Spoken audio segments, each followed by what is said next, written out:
Hi, this is Heidi from Garden Crossings, and I am out in the butterfly house right now. And this might quite possibly be the last tour of the butterfly house for the season. So it's the beginning of November, and it's definitely looking end of season in here.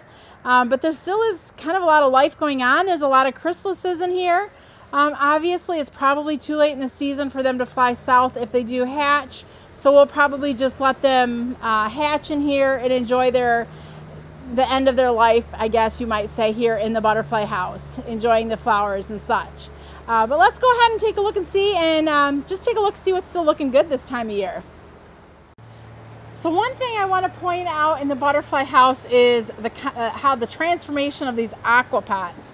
We're going to post some pictures up on the screen to show you what these look like when we planted them, and so you can see what they look like now. Obviously the Lantanas kind of stopped blooming at this point. The caladiums are looking a little bit weathered, but this planter has just gotten huge in this condition here. So go ahead and take a look and see the difference it's made throughout the summer.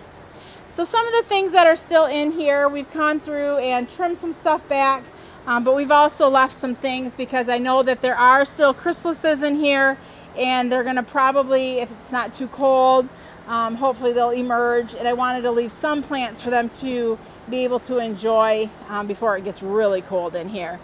So some of the plants that are still going, we've got the butterfly bush here.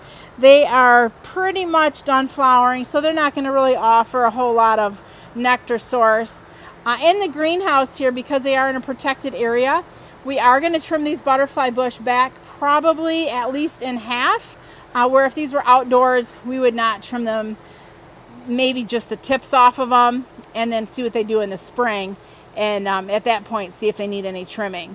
There are still some Asclepius in here blooming. Mostly it's the tropical Asclepius that had the flowers on them, so we'll leave those there. That way, if any of these chrysalises emerge, they'll have some nectar sources. Got a little coneflower down there, coral craze still kind of holding on, a little bit of nepeta down there with some flowers. But you can see, especially looking at this milkweed here, it's starting to go through its fall dormancy. So we do have the side curtains all rolled down so that it will stay as warm as it's possible to stay in here. We have fans going if it starts getting too hot, but we're really not putting a whole lot of heat into this space at this point in the season. Natural heat from the sun is what we're seeing. We've got hollyhocks over here that have gone absolutely bananas, and this is so awesome to see because in my yard, my hollyhocks don't do a whole lot. So to see just how much these have grown and how much they're flowering here in this butterfly house is really neat to see. I had mentioned there's a bunch of chrysalises in here, and just standing here, you can see there's one there. There's another one down there at the bottom. When I came through the other day, I think I counted about maybe 40 or so. So here's another one. It's kind of funny because later in the season, they're more on these metal poles and on the shade cloth, where earlier in the season they were more towards the bottom and on the plants. So obviously it does make sense that they're moving upwards where it's warmer later in the season. So what we will do is, once we officially shut this thing down for the winter, is most of the plants are going to get trimmed back. Annuals that remain, they're going to get pulled out. Perennials, they'll all get trimmed back to the base because, like I said, this is a protected area, so I don't have to really worry about things being at risk for overwintering because it's going to stay warmer in here even though the heat's not on.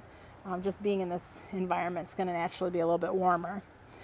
So these are the Pugster butterfly bush, and you know, check out the earlier garden tours throughout the summer if you want to see this one. It's in its absolute beauty and glory. There was so much color going on and so many butterflies. It was really a very fun project. Learning curve for sure, but a fun project that we did this year.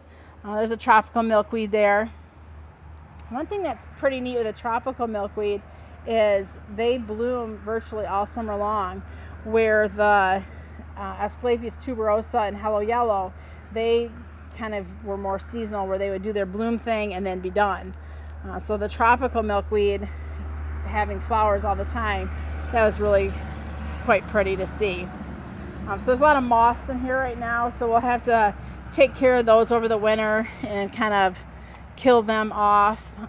In the winter time too, there's no caterpillars or butterflies in here, so that's going to be a good time for us to do some biologicals and just get anything that's not wanted in here out, so that way next year when we put more butterflies in, it'll be a nice environment without spider mite and thrip that I've talked about in some of the earlier videos. This is a honeysuckle. This is, I think it's called Honeysuckle Sensation. Nice yellow flowers, and that's gotten really tall here in the greenhouse. We've got some of the Gomphrena still blooming. That's an annual. The Lantana in here got to be the size of shrubs. So I know for those of you in the south, you're like, yeah, that's what Lantana do. They get huge. For us in the north, Lantana don't get huge. Like maybe if they got 24 inches tall, we'd be like, wow, that's a pretty big Lantana. But in the greenhouse here, they did do some trimming on them, but they were 3, almost 4 foot tall, some of the varieties. So that was interesting to see how big a Lantana can get when it's in its prime condition. Here's another one of our AquaPots that's absolutely huge. We'll put a picture up on the screen so you can see what that looked like when it was just planted. That is probably at least 8 foot tall with those cannas in there. So the cannas did fabulous. The Coleus was a monster. This is the Wicked Witch Coleus, which I love. Did you see what I did there? Which I love. I love that nice burgundy with the serrated lime green edges. I think that lime green edge just really makes all those leaves pop. So Wicked Witch, if you're looking to plant a Coleus in the ground or in a container, Wicked Witch is really wonderful.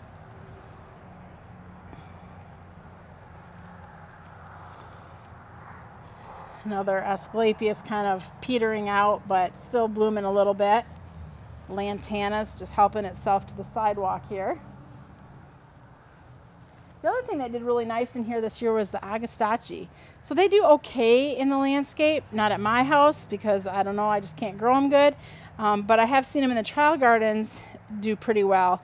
But in the greenhouse here, they did fabulous. This one here is done blooming, but this was blue boa. And that one looked really nice when it was blooming. This little area here is some more of the Pugster butterfly bush. A bunch of the Asclepius. This is annual Asclepius again. Some more hollyhocks there against the fence. A few coneflowers trying to still bloom. I'm not seeing the caterpillars like I had seen a few weeks ago. So I think pretty much the caterpillars are now all in chrysalis on the edge of the greenhouses or tucked in somewhere here in the plants. Got some sedum down there. They've been trimmed back, so they're starting to just do a little bit of bloom, but this is Pride and Joy. Lantana, I believe that one is Berry Blend. Aster, that gave us more fall color. Here's Royale Red Zone Lantana. A really pretty red. Some phlox. Asclepius here. Well, there's a caterpillar still munching. He's got plenty to go off of here. Oh wow, here is a caterpillar going into its cocoon state. Or chrysalis, I guess you'd call it.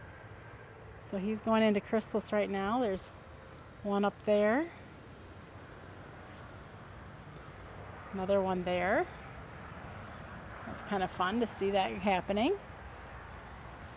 Another Lantana Royale Red Zone down there. Here's a chrysalis that could emerge soon. It's black. Usually once they start turning black, that lets you know that they're getting close to emerging. Some coneflowers. The foliage looks terrible on those. More Lantana. A few more chrysalis here. One that's already come out and one next to it. A couple more. So yeah, I mean, things are definitely slowing down as I would expect them to do this time of year. But still, I mean, there's nice color going on as well. So I'm glad I came out today just to kind of do this one final walkthrough tour to show you what's going on. And I think the thing that is really impressive, and I have put pictures on, is these AquaPots. Just seeing the growth that has happened. This is kind of a tropical environment because it's extra warm in here, being in a greenhouse. The AquaPots are always giving them constant water, so prime condition there too. They're always being fed and watered. So definitely, you know, if you're looking to have some fabulous planters, check the AquaPots out because there's a lot of cool things you can do with them. If you watch my earlier garden center outdoor tours, you can see we do a lot with AquaPots out in that landscape as well. So hopefully you found the butterfly house interesting and informative this year. Like I said, go check out some of the earlier videos when it was more summertime, when things were in its prime. But for now, I think we'll call this a good season out here in the butterfly house. And I can't wait till next year when we can do it all over again and learn from what we've experienced this year. This is Heidi from Garden Crossings.